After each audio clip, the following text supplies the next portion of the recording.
जय भीम, नमस्ते, आदाब, सत श्री अकाल साथियों। जय भीम, जोहार। मैं आपका दोस्त आपके समक्ष उपस्थित हुआ हूँ काफ़ी लंबे अरसे बाद। साथियों, बिना उद्देश्य के तो मैं कहीं भी नहीं घूमता हूँ, और ये मेरी सोची समझी एक यात्रा थी थाईलैंड के लिए। और मन में जो प्रण कर ही लिया था, ठान लिया था मैंने कि मुझे थाईलैंड, बौद्ध राष्ट्र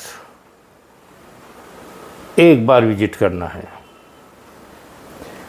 लेकिन अब मौका ऐसा आएगा कि अब मुझे बार बार सातत्य रखना होगा थाईलैंड यात्रा के लिए।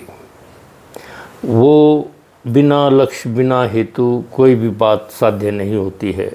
तो साथियों, अपने जीवन में अपना बड़ा लक्ष्य साथ में रखना होता है, बड़ा ध्येय, बड़ा गोल। सपने देखो, सच ही होंगे। सपने देखो, उन्हें साकार करने का यत्न भी करो। छोटे सपने कोई आकार नहीं ले पाते, बड़े स्वप्न कम से कम कुछ हद तक हम उन्हें हासिल कर सकते हैं। साथियों, मुझे बहुत खुशी हुई थाईलैंड यात्रा करते समय। जो वहाँ इज्जत, जो सम्मान मिलता है, और वो राष्ट्र इतना शानदार, साफ सुथरा शहर, बस देखते ही बनती थी सफाई। मैं जिन हिस्सों में गया हूँ, कम से कम वो हिस्से जहाँ मैं रहा हूँ, उन स्थानों की स्वच्छता मुझे भाई है। क्योंकि वीआईपी ट्रीटमेंट मिली वहाँ हम लोगों को, वीआईपी रहन सहन था वहाँ का। उन लोगों ने जो हमें बताई हुई थी फीस, उस हिसाब से मैंने पूरी तरह से भर रखी थी। ऑब्जर्वर बोलकर हमारी वहाँ नियुक्ति की गई थी। वो 2 सभासद हम वहाँ के हो चुके हैं अभी। तो साथियों, हम लोगों को जागरूक रहकर अगर सचमुच बाबा साहब का मिशन चलाना है, तो उसके लिए तत्पर रहना होगा, तैयार रहना होगा। हम लोगों को यही नहीं मालूम कि वहाँ कौन से लोग अंबेडकर वाद के मूवमेंट को ख़त्म करने के लिए वहीं से पैसा अगर लेकर आते होंगे भारत में, तो वो सावधानियां बरतनी होंगी। कौन है वहाँ जा रहा है, उन संगठनों में कौन कौन जुड़ा है, इसका भी एक अवलोकन होना बहुत ज़रूरी है। हम लोगों को सजग रहकर, सचेत रहकर हर बातों पर गंभीरतापूर्वक सोच विचार करना होगा, अन्यथा हम बहुत पिछड़े रहेंगे। भारत में भी पिछड़े हुए हैं, और विदेशों में भी शायद पिछड़ापन हम नहीं छोड़ पाते हैं। पता नहीं हम लोगों में कितना आलस है। मुझे भी थोड़ी सी दिक्कतें आती हैं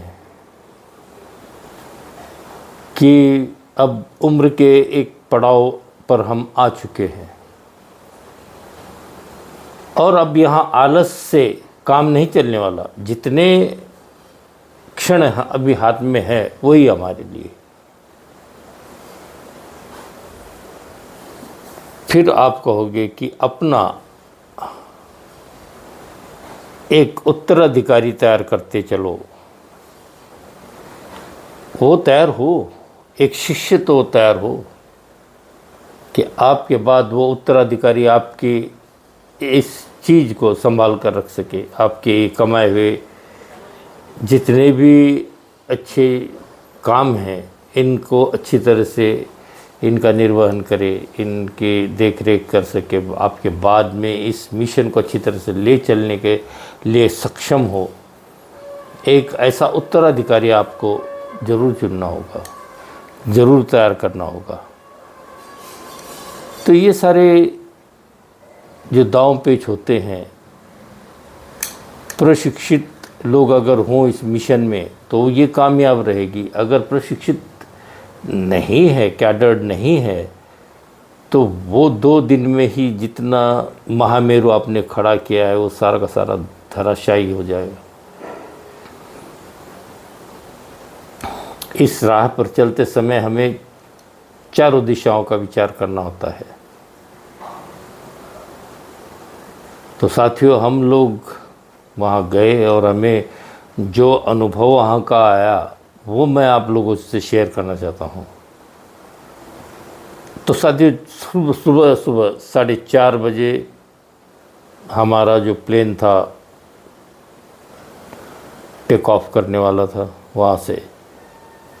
तो हम शाम में जल्दी पहुंच गए। यहाँ की जो ट्रेन थी, ट्रेन पकड़कर हम सीधा हैदराबाद से वहाँ से स्टेशन से हमने डायरेक्ट ऑटो किया। ऑटो से सीधे एयरपोर्ट पर उसने भी बाहर ही छोड़ा। वहाँ से फिर पैदल हम अंदर चलते हुए गए, क्योंकि पहली बारी थी और हम कभी गए भी नहीं थे वहाँ एयरपोर्ट पर।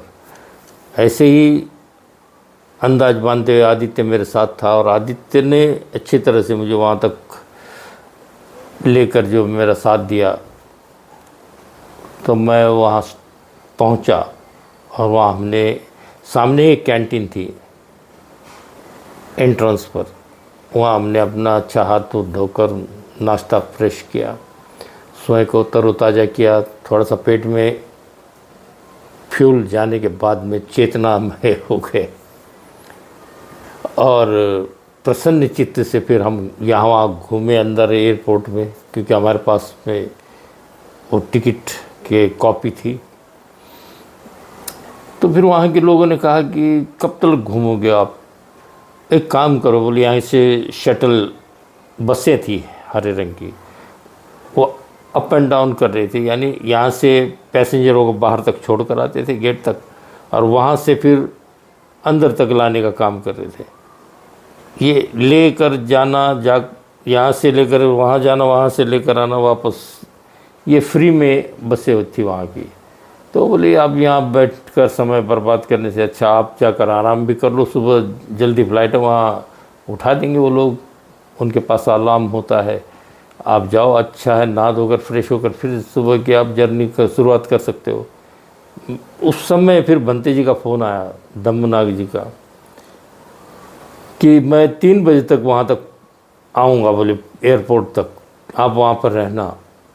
3 बजे फिर, क्योंकि 2 घंटे पूर्व जाकर वहाँ पर चेकिंग वगैरह होती है। इन सब बातों का हमें भी एक उन्होंने पूर्व हमें सूचना दी थी कि इस तरह से होता है, आपको वहाँ जाकर सब चेकअप वगैरह करना होता है, लाइन में खड़े होकर 1 बाय 1 आपकी जांच की जाती है, और फिर सामान जो 15 किलो का लगेज जो नीचे जो चला जाएगा, वो फिर वो आपको एंड में वहाँ पर मिलता है बैग। बाकी एक साथ में थी लटकाने वाली बैग कमर पर, वो पाउच आदित्य के पास थी। और इस तरह से फिर अब हमें भी लगने लगा कि भाई पूरी रात तो जाग नहीं सकते, तब तक अब ट्रेन में ही आए हैं सफ़र, सारा दिन तो थकान सी महसूस होती है। गाड़ी में सफ़र है, इसका मतलब ये नहीं कि उसमें थकान महसूस नहीं होता, बैठे बैठे भी आदमी उगता जाता है। भाई अब कमर सीधी कर लेंगे, वहाँ भी हाथ मुंह धोकर फ्रेश हो गए हम, और फिर आराम से वहाँ बेड वगैरह स्वच्छ बेड थे, 700 750 कुछ लिए हमसे चार्जेस, तो 1400-1500 रुपये का कुछ वहाँ खर्च आया हमें। मगर फिर सुबह बंते जी का फ़ोन बजने लगा, 3 बजे आ गए थे वो वहाँ पर एयरपोर्ट पर। अभी कच्ची नींद थी, हम जल्दी मुंह वगैरह धोकर कपड़े पहनकर निकल लिए वहाँ से। वहाँ फिर भी गाड़ियाँ खड़ी हुई थी तैयार, वहाँ बैठ गए गाड़ी में। बंते जी तो बस फिक्रमंद थे कि ये लोग अभी तक क्यों नहीं पहुँचे, उनके बार बार फ़ोन आ रहे थे। उन्हें लगने लगा कि शायद कोई मजाक तो नहीं होगा। फिर हम पहुँच गए एयरपोर्ट पर, उन्हें तब भरोसा लगा, हाँ हम मौजूद है। मैं बंटी जी का कभी भरोसा नहीं तोड़ना चाहता। अगर जिद है आपके अंदर, संघर्ष करने की क्षमता है, तो आप कामयाब रहोगे पूरी लाइफ में। अगर आप कमज़ोर पड़े किसी जगह, फिर आप आगे नहीं बढ़ सकते। जीवन में सफल अगर होना है तो नींद चैन की त्यागनी होती है। हमें काफ़ी अच्छी नींद में थे, हम गहरी नींद में थे, हमें नींद बहुत प्यारी होती है। मगर जैसे ही भंते जी का फ़ोन आया, मिलिट्री की जैसे सैनिक होते हैं, ट्रेंड सैनिक, उसी तरह हमने फटाफट अपना हाथ मुंह धोकर फ्रेश होकर निकल लिए। हम अपने युद्ध के मैदान की ओर चल दिए थे हम। बस वहाँ पहुँचते ही बंती जी ने जल्दी जल्दी, वो हमारे लिए रुके हुए थे, आगे बनते दो चले गए थे, धम्मूसार बनते जी और वो एक झारखंड के थे बनते जी, जो हमारे बनते पूजनीय बनते जी दमनाग जी के मित्र हैं पुराने, वो भी वहाँ थे। वो उनको अंदर छोड़ दिया था बनते जी, हमारे लिए वेट कर रहे थे। फिर उन्होंने हमारा वहाँ पर सब कुछ कराया, जो कुछ थे जांच, और फिर आगे निकल आए हम। 5 बजे वहाँ से हमारी फ़्लाइट निकल ली। वैन आई, वैन में लोग बैठ गए और वो विमान तक ले जाकर उन्होंने हमें ड्रॉप किया। फिर भी हमारा कैमरा ऑन था, हमने जितनी वीडियो बनानी थी, पहला समय था, कौन अपने हाथों से ये चांस गंवाएगा, इतना सुनहरा मौका। हमारे आदित्य के हाथ में वो छोटा सा कैमरा उसने मंगवा रखा था बड़े शौक़ से, वो अपने उसमें चित्रण कर रहा था।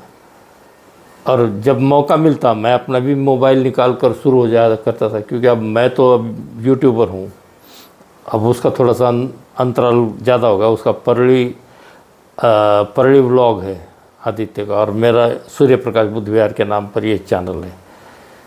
तो काफ़ी हम तो मज़े में ही बैठ गए, अपना 5D हमारा नंबर बाजू में हमारे आदित्य का, और मुझे तो खिड़की मिल गई। सबसे बढ़िया बात थी कि पहला ही टाइम, और मैं तो एक्स्ट्रा पैसे देने की भी तैयारी में था कि मुझे खिड़की ही चाहिए, और पहला मैं जो नज़ारा वीडियो में लूँगा वो अच्छा होना चाहिए, उड़ते हुए प्लेन का टेक ऑफ करते समय।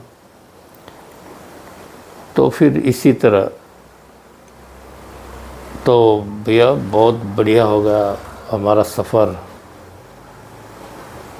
और हम अपने लक्ष्य तक पहुँचे। 3.5 घंटे का रन था, तो वहाँ पहुँच गए हम। अब यहाँ पर बात ऐसी होती है कि 2 घंटे का समय उनका, थाईलैंड वालों का, भारत से वो 2 घंटे आगे चलती है उनकी घड़ियाँ। ये एक बहुत हमें दिलचस्प लगी बात कि हम वहाँ 4 बजे अगर उठते हैं तो यहाँ का समय देखें तो यहाँ 2 बजते हैं भारत में। वहाँ हम तैयार हो रहे हैं और सुबह 6 बजे नाश्ता वहाँ पर हो रहे हैं, तो यहाँ दिन में 4 बजे होते हैं। तो कितना अंतर है ये सोच लो। वहाँ सुबह 6 बजे नाश्ते के लिए हमें ले जाया जा रहा था, वहाँ नहा धोकर हम 4 बजे उठकर फ्रेश होकर तैयार हो रहा करते थे। 3 दिन का जो हमारा वहाँ का शेड्यूल था वो हम एकदम बिजी थे। चौथे दिन भी हमारे लिए भंते जी ने रुकने की व्यवस्था की, नाश्ते पानी की व्यवस्था की। वो सेल्फ पे करके ही हमने अपना उस दिन का कैसे भी तय किया। और 24 को हम आसपास के तीन ही मंदिर देख पाए। वहाँ जो होता है, वहाँ के पैसे जो थाई बात है अपने भारत से 3 गुना है। हमारी करेंसी का कोई वैल्यू नहीं, हमारी करेंसी से उनकी करेंसी लाख पट है। अब कैसे होता है कि समझो अगर कोई टिकट भी लेना है तो 500 थाई बात, 500 आदित्य के थाई बात, इस तरह से हर मंदिर में भी टिकट था देखने के लिए। तो ये होता है इकोनॉमिक्स को बढ़ाना, इकोनॉमी को अपने तैयार करना। भारत की आर्थिक अगर नीतियाँ हमें तैयार करनी है तो हमें पर्यटन विभाग को तेज करना पड़ेगा। स्मूथ गति देनी होगी। हमारा जो आर्थिक जो डूब रहा है, ये इस वजह से डूब रहा है कि मंदिर मोटे मोटे हो गए हैं, बड़े बड़े बन गए मंदिर, मगर उन पैसों का सरकारी नियोजन नहीं है। मगर वहाँ थाईलैंड में सरकार के खजाने में ये पैसा जाता है। थाई बाट, भारत का 3 रुपया, उनका 1 रुपया होता है। मैंने 32,000 का जो लिया करेंसी कन्वर्ट करके, तो 10,000 मेरे हाथ में है नकदी, और 40,000 के वहाँ की जो फीस थी, $200, आदित्य के $200 मेरे वहाँ हमने जमा कराए। इस तरह से हमारा ये सफ़र बहुत आरामदायक रहा। तो साथियों, अगली बात फिर हम जारी रखेंगे। आज के लिए इतना ही काफ़ी है। जय भीम, नमो बुद्धाय साथियों।